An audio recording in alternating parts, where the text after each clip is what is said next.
तो दोस्तों स्वागत है आप लोगों का हमारे यूट्यूब चैनल महान सर में।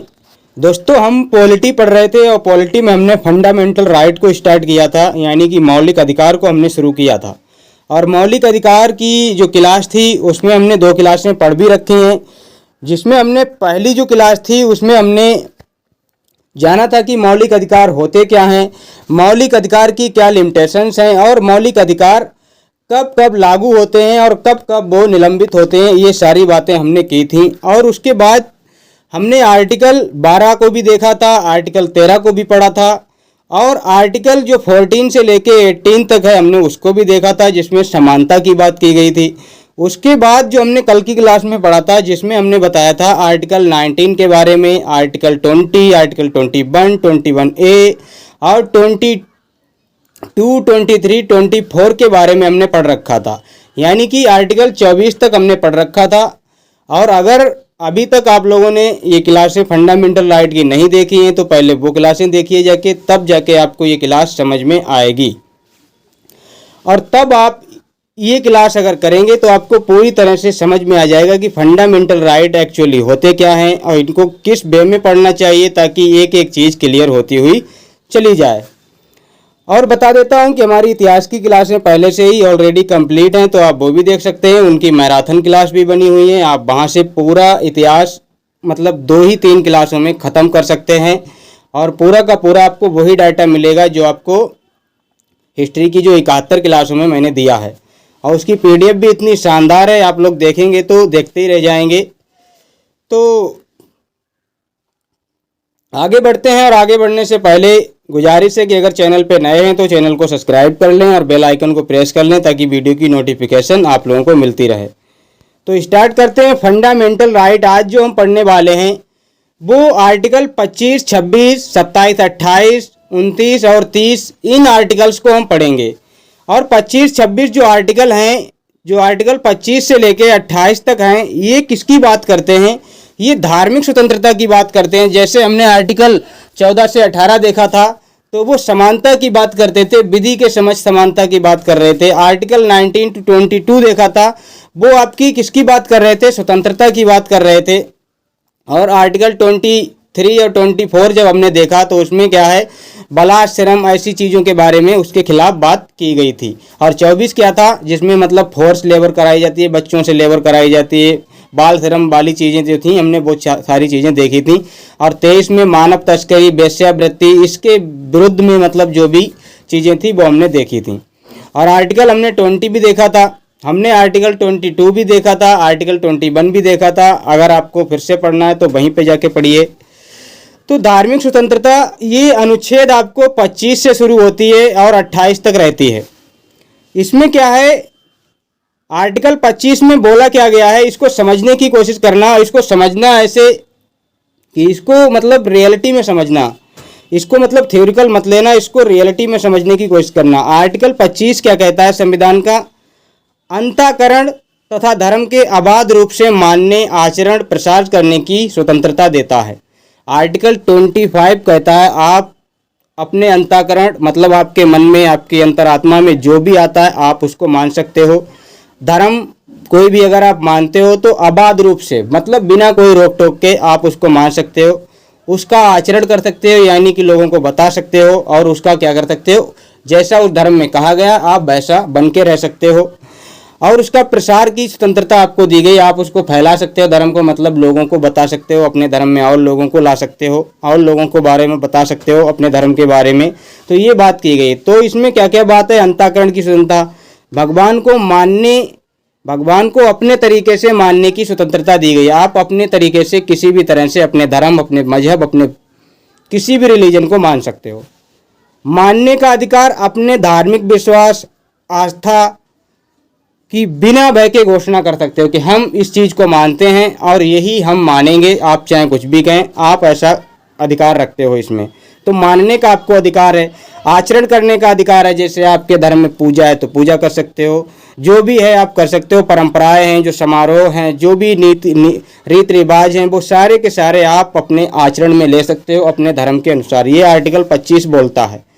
और इसमें क्या कहा गया है, प्रसार करने का अधिकार, अपने धर्म का प्रचार कर सकते हो लेकिन किसी को ज़बरदस्ती अपने धर्म में शामिल नहीं कर सकते हो, ज़बरदस्ती किसी का धर्म परिवर्तन नहीं करा सकते हो। ये भी बात इस आर्टिकल 25 में दी गई है। और इस आर्टिकल 25 में अगर आप देखेंगे तो ये भी कहा गया है आप किसी भी धर्म को ना माने, इससे भी कोई फ़र्क नहीं है। तो इसमें ये भी है आप नहीं भी मान सकते हो। अब आर्टिकल 26 जो है वो क्या बताता है, जैसे कि 25 में बताया गया धर्म को मानने के बारे में, 26 में बताया गया आप अपने धर्म के संबंधित जो कार्य हैं उनकी क्या कर सकते हो, व्यवस्था कर सकते हो, उनकी क्या है प्रबंधन कर सकते हो। जैसे आप धार्मिक पूजा पाठ करेंगे तो उसके लिए कुछ मतलब व्यवस्था होनी चाहिए, धार्मिक संस्थानों की स्थापना होनी चाहिए, पोषण का अधिकार होना चाहिए। जैसे आप कोई मंदिर मस्जिद जो भी हैं तो आप उनको निर्माण के लिए और उनमें जो भी व्यवस्था लगनी है, मूर्ति जो भी आपका लगना है तो वो आप उसमें लगाने के लिए वो आर्टिकल आपका 26 कहता है। और इसमें मतलब एक व्यक्तिगत तौर पे नहीं, ये सामूहिक तौर पे होता है। धर्म विषयक कार्यों का प्रबंधन करना, जैसे कहीं कथा हो रही है, कहीं रामायण हो रही है, कहीं भागवत हो रही है, कुछ भी जलसे वगैरह कुछ भी हो रहे हैं तो वो आर्टिकल 26 के अंतर्गत आते हैं। और ये सामूहिक रूप से धार्मिक अधिकारों की रक्षा करता है आर्टिकल 26। मतलब इसमें आप अकेले नहीं, आप पूरा का पूरा आपकी कम्युनिटी इसमें शामिल होती है, पूरा का पूरा आपका समाज होता है जो अपने धर्म विषयक कार्यों को निरंतर आगे बढ़ाने के लिए तत्परता रहता है। तो ये आपका क्या है आर्टिकल 26 है। अब बढ़ते हैं आगे देखते हैं आर्टिकल 27। आर्टिकल 27 यानी कि अनुच्छेद 27 के बारे में देखते हैं। ये क्या बोलता है, किसी भी धर्म की अभिवृद्धि के लिए कर नहीं देने की स्वतंत्रता। आप कोई भी धर्म है तो आप उस धर्म के लिए अगर कोई का मतलब पैसा दे रहे हो या कुछ भी चंदा दे रहे हो, कुछ भी दे रहे हो तो उस पैसे पे आपको टैक्स नहीं जाएगा। यानी जो भी धार्मिक कार्यों के लिए पैसा जमा होता है उस पैसे पे टैक्स नहीं जाता है, उस पे सरकार टैक्स नहीं लेती है। तो धर्म विषयक किसी भी धर्म की अभिवृद्धि के लिए दी गई दान में राशि पर कोई भी टैक्स नहीं लगता है और वो उस पैसे से क्या कर सकते हैं, अपने धर्म की अभिवृद्धि के लिए नई नई चीज़ें ला सकते हैं। 28 आर्टिकल 28 क्या बोलता है, 27 में सिर्फ एक ही है कि धर्म के लिए बस जो टैक्स है वो नहीं देना पड़ता है। धर्म में मतलब जो भी पैसा आता है वो टैक्स उसका नहीं पड़ता है। 28 में क्या है, आप अपने धर्म के अनुसार शिक्षण संस्थाएं बना सकते हो। आप अपने धर्म को प्रसारित करने के लिए, धार्मिक शिक्षा देने के लिए कुछ क्या कर सकते हो, इंस्टीट्यूशंस बना सकते हो। जैसे क्या है, जैसे कि अगर कोई मुस्लिम धर्म है तो वो अपने के लिए मदरसा या कोई इस्लामिया कॉलेज बना सकता है। ऐसे ही आपके क्या है, हिंदू धर्म में आपके मठ हैं, ये क्या है गुरुकुल हैं, ऐसी चीज़ों की व्यवस्था कर सकते हो। अब इनमें क्या है देखिए, कुछ शिक्षण संस्थाओं में धार्मिक शिक्षा में उपस्थित होने की स्वतंत्रता। इसमें देखिए कौन कौन से आप कार्य कर सकते हो। 28 में बहुत इंपॉर्टेंट है, राज्य द्वारा पोषित किसी शिक्षण संस्थान में धार्मिक शिक्षा नहीं दी जाएगी। लेकिन कोई गवर्नमेंट स्कूल है, कोई सरकारी स्कूल है तो उसमें तो कोई धर्म विषयक शिक्षा नहीं दी जाएगी। उसमें तो आपको जो भी शिक्षा आपकी होती है, जो भी आपकी सेकुलर शिक्षा होती है वही दी जाएगी। उसमें किसी धर्म विशेष को फोकस नहीं किया जाएगा। जैसे कि आपका प्राथमिक विद्यालय होता है, आपके जो कॉलेज होते हैं जो कि सरकारी या मतलब गवर्नमेंट जो कॉलेज होते हैं, तो इनमें कोई धार्मिक शिक्षा तो नहीं दी जाएगी।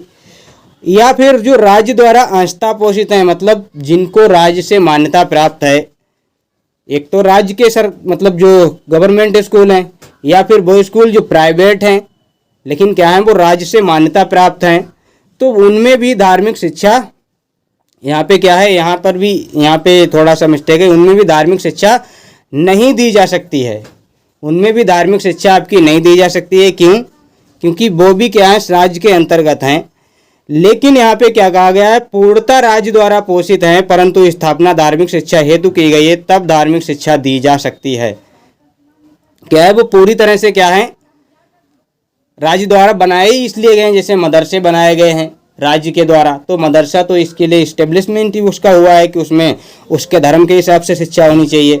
गुरुकुल बनाया गया है तो उसके धर्म के हिसाब से शिक्षा होनी चाहिए, तो वो तो उसका निर्माण ही इसलिए हुआ है, तो उसमें तो धार्मिक शिक्षा दी जाएगी। लेकिन राज्य द्वारा मान्यता प्राप्त या पोषित या अंशतः पोषित, मतलब आधा राज्य का हिस्सा है आधा प्राइवेट है, तो भी उसमें धार्मिक शिक्षा नहीं दी जा सकती। अगर दी जा सकती है तो उसकी कुछ कंडीशंस होंगी। फिलहाल तो क्या है, राज्य के द्वारा कोई भी राज्य द्वारा संचालित किसी भी स्कूल में धार्मिक शिक्षा नहीं दी जा सकती है। कब तक? जब तक कि वो उसी उद्देश्य के लिए ना बनाया गया हो। और राज्य धार्मिक मामलों में हस्तक्षेप भी कर सकता है। किन आधारों पे कर सकता है? देखिए, अगर किसी स्कूल में धार्मिक शिक्षा दी जा रही है तो उसमें वो हस्तक्षेप भी कर सकता है। अगर जैसे 3 आधारों पर, एक तो लोक कल्याण के विरुद्ध अगर कहीं भी ऐसी शिक्षा दी जा रही है कि वो लोक कल्याण के लिए खतरा बन सकता है, या उसमें ऐसी शिक्षा दी जा रही है जैसे कि बहुत से आपके ट्रेनिंग सेंटर हैं जिसमें मतलब विरोध की भावना का विकसित किया जाता है, तो ऐसे स्कूलों को भी क्या है, राज्य उनमें हस्तक्षेप कर सकता है। स्वास्थ्य संबंधी अगर उसमें क्या है, उनका स्वास्थ्य का ध्यान नहीं रखा जाता है, तब भी उसमें क्या है, हस्तक्षेप कर सकता है। अब एक चीज़ आपको निकल के आती है धर्म के मामले में, जो धार्मिक स्वतंत्रता दी गई है भारत में, उसमें सिखों को एक चीज़ दी गई है, सिखों को कृपाण रखने का जो अधिकार है वो भी आपका किसमें है? आर्टिकल 25 में ही आता है, 25वें अनुच्छेद में ही आता है कि जो सिख लोग हैं वो कृपाण रख सकते हैं, उनके साथ एक वो तलवार वगैरह जो होती है वो उनको रखने का अधिकार है। अब क्या है, अगला जो हमारा है उसमें क्या है, संस्कृति और शिक्षा संबंधी अधिकार। तो संस्कृति और शिक्षा संबंधी अधिकार अनुच्छेद 29 से 30 तक दिए गए हैं, 2 ही में आपके दिए गए हैं ये, तो इनको पढ़ लेते हैं। देखिए, अनुच्छेद 29 क्या बोलता है, ये संस्कृति और शिक्षा संबंधी जो अधिकार हैं इसमें ये क्या बोलता है, जो अल्पसंख्यक लोग हैं वो अपनी बोली, अपनी भाषा, अपनी लिपि, संस्कृति को सुरक्षित रखने का अधिकार। जैसे जो भी अल्पसंख्यक हैं, जैसे कि मुस्लिम कम्युनिटी होती है, अल्पसंख्यक में होती है, तो उनको अपनी बोली, अपने तरीके से बोलना, अपनी भाषा, अपनी लिपि, अपना पहनावा, अपनी संस्कृति, अपने कल्चर को जिंदा रखने का उनको अधिकार है। वो अपने कल्चर के अनुसार अपना जीवन व्यतीत कर सकते हैं, अपने कल्चर को प्रमोट कर सकते हैं, अपने कल्चर को प्रफुल्ल कर सकते हैं। तो ये बात अल्पसंख्यकों के लिए की गई है, चाहे वो कोई भी अल्पसंख्यक हो, बौद्ध हो, जैन हो, कुछ भी हो। अनुच्छेद 30 में क्या कहा गया है, अल्पसंख्यक लोगों को क्या है, शिक्षण संस्थानों की स्थापना और उनका प्रशासन करने का अधिकार भी देता है। आर्टिकल 30 क्या कहता है कि जो अल्पसंख्यक हैं वो अपनी शिक्षण संस्थाएं बना सकते हैं, और वही अल्पसंख्यक क्या हैं, अपनी शिक्षण संस्थाओं का प्रशासन भी संभाल सकते हैं, मैनेजमेंट भी कर सकते हैं उनका, और उनकी स्थापना भी कर सकते हैं, और अपने तरीके से शिक्षा भी उनमें दे सकते हैं। तो ये भी अल्पसंख्यकों के लिए आर्टिकल 30 ऐसा बोलता है। अब आर्टिकल 33 में, अब यहाँ पे सर आप कहेंगे 31 और 32 कहाँ गए, तो 31 तो आपका है ही नहीं, 31 को तो हटा ही दिया गया था। 31 जो आर्टिकल है उसको तो हटा दिया गया, और कहाँ पहुँचा दिया गया, आर्टिकल 300A में पहुँचा दिया गया, पार्ट 12 में। अब आर्टिकल 33 जो आपका बचता है, इसमें आप देखिए आर्टिकल 33 में क्या है। आर्टिकल 33 संसद को ये शक्ति देता है, संसद को ये शक्ति है कि वह मौलिक अधिकारों पर प्रतिबंध लगा सकती है। क्या कहा गया है आर्टिकल 33 में, कि संसद को ये पावर है कि वो मौलिक अधिकारों पर प्रतिबंध लगा सकती है, उस पर रिस्ट्रिक्शंस लगा सकती है। लेकिन किन के? क्या हर एक व्यक्ति के? नहीं सर, ऐसा नहीं है। लेकिन विधानमंडल को ऐसा करने की आदत नहीं है, मतलब ऐसी इजाज़त नहीं है, आदत नहीं, इजाज़त। जैसे कि संसद ही ऐसा कर सकती है कि मौलिक अधिकारों को निलंबित कर दे, राज्य विधानमंडल ऐसा नहीं कर सकता। अब वो भी किन आधारों पर, जैसे कि सेना होती है, आर्मी होती है, पुलिस होती है, सुरक्षा बल होते हैं, जिन पे समाज की सुरक्षा का जिम्मा होता है, तो उनके मौलिक अधिकारों को ये प्रतिबंध लगा सकती है, उनके मौलिक अधिकारों को कम कर सकती है। और ये 3 लोग मैंने बताए, कौन? सेना, पुलिस, सुरक्षा बल। और ये मतलब 33 में ही आपका दिया, मतलब इसमें भी क्या है, 3-3 है, और यहाँ पर भी 3-3 बातें हमने की हैं। क्या है? सेना, पुलिस, सुरक्षा, जिसमें आपकी सेना, आपकी तीनों सेनाएं, जो भी आपकी नेवी हो, चाहे आपकी एयरफोर्स हो, कुछ भी हो, वो सभी इसमें शामिल हो जाएंगी। और IB हैं, CBI हैं, इन अधिकारियों पर, क्योंकि अगर इनके मौलिक अधिकारों की बात ये करेंगे अपने, तब तो गड़बड़ हो जाएगी, तब तो दिक्कत हो जाएगी। सुरक्षा बल ऐसा इसलिए कि वे अपने कर्तव्य ना भूल जाएं, इसीलिए इनके मौलिक अधिकारों को छीन लिया जाता है, इनके मौलिक अधिकारों को, क्योंकि ये अगर धरने पे बैठ गए, ये अगर अनशन करने लगे, तब तो व्यवस्था ही गड़बड़ा जाएगी। तो संसद इन पे प्रतिबंध लगा सकती है। आगे बढ़ते हैं, और आगे क्या है, आर्टिकल 34 संसद को यह शक्ति देता है कि वह किसी भी क्षेत्र में जहां मटेरियल क्या है, मार्शल लॉ, यहाँ पे मार्शल लॉ लिखा है, क्या है, मार्शल लॉ यानी सेना विधि लागू है, वहां मौलिक अधिकारों को निलंबित या सीमित कर सकती है। देखिए आर्टिकल जो 33, 34, 35 हैं, इनमें संसद को ये पावर है कि वो उनके कुछ अधिकारों को कम कर सकती है, मौलिक अधिकारों को कम करने की इसमें शक्ति दी गई है। तो यहाँ पर भी क्या है, संसद वही काम करेगी सेना पर क्या लगा सकती है, मार्शल लॉ लगा सकती है। जब भी हमने अभी पीछे दिखाया था पुलिस, सेना और सुरक्षा बल, तो सेना पे ये मार्शल लॉ मतलब जो सेना पर कोई विधि लगाई जाती है उस पे मतलब कोई भी आरोप लगता है तो वो सेना विधि के अंतर्गत ही आता है और मौलिक अधिकारों को निलंबित उसके किया जा सकता है सेना विधि के द्वारा। जहाँ भी मौलिक अधिकारों को निलंबित किया जा सकता है तो वहाँ जहाँ भी मतलब सेना विधि लागू है तो वहाँ मौलिक अधिकार ऑटोमेटिकली ख़त्म हो जाते हैं। मार्शल लॉ होता क्या है, जहाँ नागरिक अधिकारों को लागू करने में कठिनाई हो रही हो वहाँ सेना का शासन हो जाता है। जैसे कोई भी ऐसा क्षेत्र है जहाँ पे आपने देखा हो कभी कभी कर्फ्यू लग जाता है, तो कर्फ्यू में क्या हो जाता है, वहाँ पे क्या है पुलिस व्यवस्था आ जाती है, सेना को पूरी जिम्मेदारी दी जाती है, पुलिस है, आर्मी है, वो चीज़ें आ जाती हैं, तो वो उस एरिया को क्या है कैप्चर कर लेती हैं और उस पे उस टाइम पे जो शासन और जो भी मतलब उसका प्रशासन है वो सेना के द्वारा नियंत्रित होता है, क्योंकि वहाँ पे नागरिक अधिकारों को लागू करना मुश्किल हो रहा था, इसीलिए सेना को वहाँ पे शासन दे दिया जाता है। और इसका उदाहरण आपका सीधा सीधा क्या है, कर्फ्यू होता है। आर्टिकल 35 को देखते हैं। आर्टिकल 35 क्या बोलता है, ये भी मौलिक अधिकारों के उल्लंघन की ही बात करता है। क्या कहता है कि मौलिक अधिकारों के उल्लंघन पर संसद क्या है, दंड निर्धारित करने के लिए कोई कानून बना सकती है। जैसे आपने कोई मौलिक अधिकार निलंबित मतलब कोई भी उल्लंघन किया है तो संसद उसके लिए कानून बनाएगी कि इसका दंड क्या होना चाहिए इस अधिकार को निलंबित करने का। और मौलिक अधिकारों को प्रभावी बनाने के लिए कानून बना सकती है। मौलिक अधिकारों को प्रभावी बनाने के लिए कानून भी संसद ही बना सकती है।